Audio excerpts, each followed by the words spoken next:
Hola, ¿qué tal? Soy Antón Castromil en un nuevo vídeo para el proyecto de innovación docente Sociología a pie.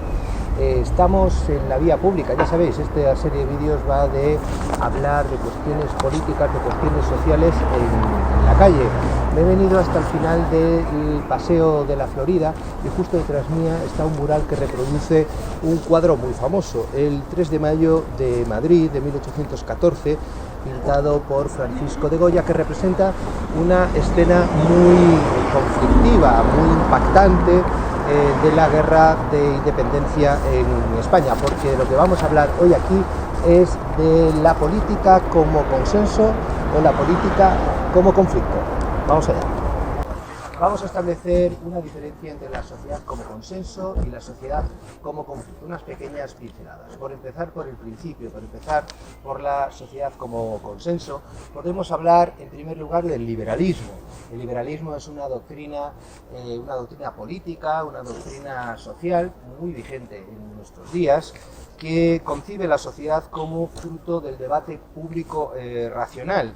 El debate se establecía en un principio contra el dogmatismo. Tened en cuenta que el liberalismo reaccionaba contra el antiguo régimen, marcado pues, por el dogmatismo, por la primacía de la religión y de los sistemas de valores cerrados. En este sentido, el debate se entiende como un elemento en el que intervienen los individuos marcados por su racionalidad, ¿sí? Y a través de este debate se alcanza la verdad. Se alcanza la verdad precisamente por el uso que los individuos hacen de la razón. Y los medios de comunicación de corte objetivo ayudan a este debate. La opinión pública será nutrida por la información que le ofrecen los medios de comunicación de corte objetiva para que los propios ciudadanos sean capaces, a través de la deliberación del debate, alcanzar la verdad a través de su racionalidad, ¿no? En este sentido se entienden las diatribas apasionadas de John Stuart Mill en pos de la libertad de expresión y de la libertad de debate como uno de los derechos más preciosos del ser humano. Un poco en la línea liberal, aunque no solo liberal, podemos hablar de una segunda corriente de la sociedad como consenso, que es el contractualismo.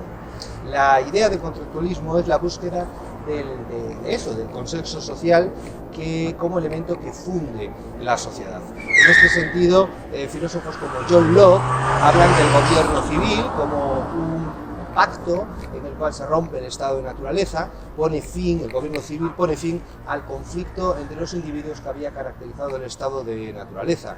Este gobierno civil se marca o tiene como características la seguridad y la protección de la propiedad privada. Otro filósofo muy importante del contractualismo, Jean-Jacques Rousseau, habla de la importancia de la armonía de intereses, un poco en esta línea también consensual que estamos viendo. El contrato social rompería el estado de naturaleza en la línea de la superación de la fuerza y el imperio del consentimiento, que fundaría una especie de yo común. Por último, para no ser demasiados extensos, podemos hablar de Thomas Locke y de su conocido concepto de Leviatán, el Estado como un elemento que supera una vez más el estado de naturaleza, marcado en este caso por la lucha de todos contra todos. Los individuos ceden parte de su libertad al Estado para protegerse de sí mismos, porque el hombre es un lobo para el hombre, ¿sí? Por último, podemos hablar en la línea consensualista de una de las corrientes sociológicas más importantes de buena parte del siglo XX, como ha sido el funcionalismo, de autores como Talcott Parsons o Robert Merton, ¿no? La sociedad debe tender a un equilibrio para los funcionalistas, ¿no? A la continuidad. Hay que resolver problemas de adaptación al ambiente, controlar tensiones internas, perseguir una finalidad, lograr la integración. Todo ello para que la sociedad se mantenga, para que el status quo siga su curso. La sociedad se entiende como la analogía de un cuerpo vivo, dividido en diferentes subsistemas, y si cada uno de estos subsistemas es funcional, es decir, lleva a cabo el cometido que tiene asignado, pues la sociedad pervive, se reproduce y continúa. En este sentido, el cambio social para el funcionalismo es algo que no entra en sus esquemas, ¿no? Lo que prima aquí es, una vez más, el consenso, ¿no? La funcionalidad, ¿sí? Y por último, por enlazar por cuestiones políticos sociales más actuales, en los últimos tiempos los estudios sobre polarización están bastante de moda, y en la línea del consensualismo, esta polarización entendida como la distribución conflictiva de opiniones en polos enfrentados, en la línea consensualista digo,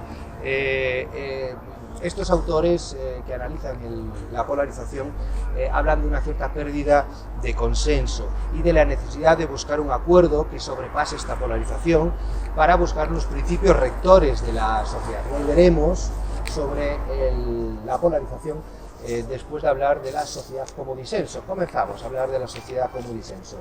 La idea que subyace aquí en un buen número de autores y corrientes, que lo mismo que en el caso del consenso vamos a hacer unas pequeñas pinceladas, la sociedad está compuesta, en la sociedad como disenso, en la política como disenso, la sociedad, digo, está compuesta por grupos enfrentados con intereses e identidades diferentes. Y no pasa nada, la sociedad es conflicto y no pasa nada. Ese sería el mensaje de fondo a todos estos autores. Podemos comenzar con Max Weber y su célebre definición del Estado como un monopolio de la violencia legítima dentro de unos límites territoriales. Se habla ya de la política como violencia legítima, como sistemas de dominación de unos individuos frente a otros, como relaciones de poder asimétrica. Otro autor, como Georg Simmel, el conflicto unifica a los grupos. No hay que tener miedo del conflicto porque tiene una función de unificador de los grupos sociales. El conflicto aquí remite a una idea que yo creo que está en boga en la sociedad, que todos le hemos pensado alguna vez, que es la idea de un enemigo común como un elemento que cohesiona al propio grupo. En la medida en que tenemos este enemigo común, las diferencias intergrupales pasan en un segundo lugar y lo que prima es la cohesión del grupo, la socialización dentro del grupo. Otros autores como Ralph Dahrendorf o Lewis Coser, dentro de la teoría del conflicto, hablan del conflicto como un contacto previo entre los grupos. La sociedad es verdad que está caracterizada por el consenso, pero también por el conflicto. Estos autores reaccionan ante el excesivo acento del funcionalismo en el consenso y sostienen que el conflicto es como una de las dos partes de las caras de una moneda, ¿no? No puede existir consenso sin conflicto. Es decir, la normalización del análisis del conflicto de la sociedad es algo que necesita la sociología, como reacción, insisto, a el dominio funcionalista que durante muchos años fue el paradigma dominante en la sociología. Pero sí, una de las grandes escuelas del conflicto es, sin lugar a dudas, el marxismo. El marxismo en sus más plurales autores. Vamos a hablar aquí simplemente del marxismo original, de Marx y Engels, y de un postmarxismo que ahora mismo os lo introduzco, pero en todos ellos está presente la idea del antagonismo, del conflicto. En el marxismo clásico de Marx y Engels, el conflicto es la base de la sociedad, ¿no? El conflicto se produce en un esquema economicista entre un modo de producción y sus determinadas relaciones de producción y otro. Hay que tener en cuenta que Marx y Engels analizan la transición en base al conflicto entre el feudalismo y el capitalismo, que la superación de un determinado modo de producción y relaciones de producción se produce por una relación dialéctica del conflicto. Pero también Marx y Engels son conocidos por su análisis crítico del capitalismo, entendido como conflicto y entendido como un tipo particular de conflicto que ha sido paradigmático en la sociología, como es el conflicto de clases. La sociedad capitalista está dividida entre la clase de propietarios del capital, la burguesía, y los desposeídos de este capital, que es el proletariado, y las dinámicas sociales se basan en una distribución asimétrica de poder, de manera que pues, la clase, el capital se apropia del estilo de vida y del trabajo de los asalariados. Y por terminar ya este vídeo, vamos a hablar de una última corriente del marxismo más contemporánea, que se puede denominar bajo el paraguas de la democracia radical, también dentro de esta idea de la sociedad como conflictos. Lo más importante en la democracia radical es la idea político-social de un nosotros y un ellos, de un antagonismo y de una construcción de lo que ellos denominan la hegemonía.